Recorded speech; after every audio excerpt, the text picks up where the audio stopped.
سے پروردگار عالم نے فرمایا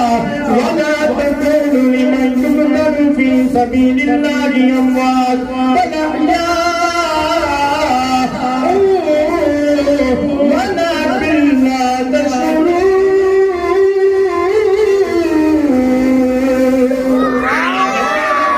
میرے رب نے فرمایا جو اللہ کی راہ میں قتل کیے جائیں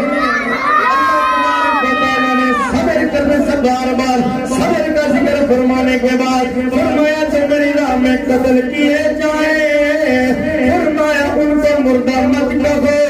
ان کے وہ زندہ ہیں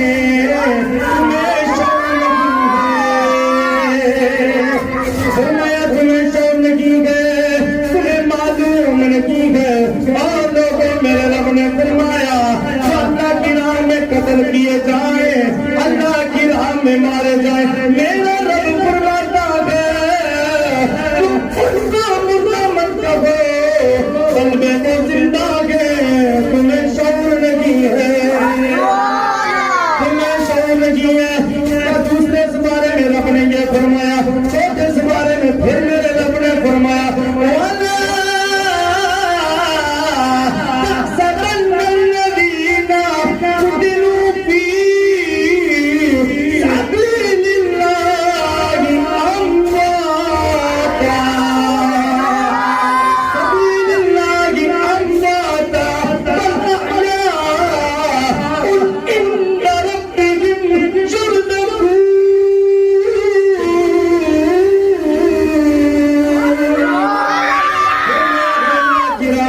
اللہ کی راہ میں قتل کیے جائیں دوسرے مقام پہ میرا رب فرماتا ہے کہ ان کو مردہ بلکہ مردہ کہنا تو دور کی بات ہے بلکہ ان کے لیے کمال بھی نہیں کرنا ہے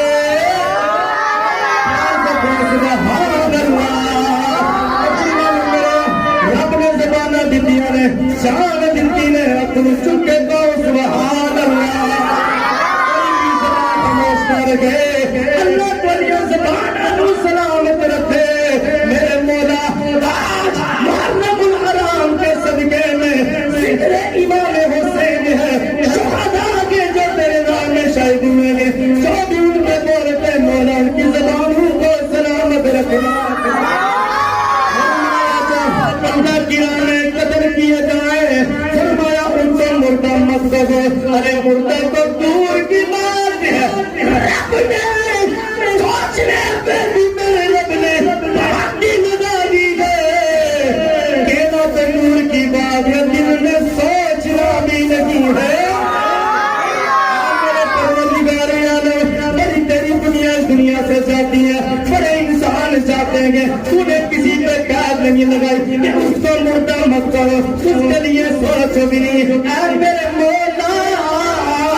ان پہ قید کیوں لگائی ہے کہ تیری راہ میں چل بسے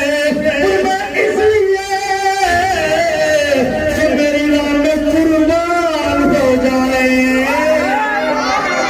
جو میرے راستے میں چلتے ہوئے قتل ہو جائے جو میرے راستے میں چلتے ہوئے جہاد کرتے ہوئے شہید ہو جائے ان کو تمہیں قبر میں بھی رزق عطا فرماتا ہوں میرے مولا انہیں تو رزق عطا فرماتا ہے قبر میں مولا بچا کے آگے پھر میں اس لیے میرے محبوب کے سچے غلام ہیں میری راہ میں جانوں کو قربان کرنے والے میری راہ میں اپنے مال اور تن من کو ہر چیز کو قربان کرنے والے کے میرے محبوب کی اداؤں پہ عمل کرنے والے کے میرے محبوب کا کہنا ماننے والے کے میرے محبوب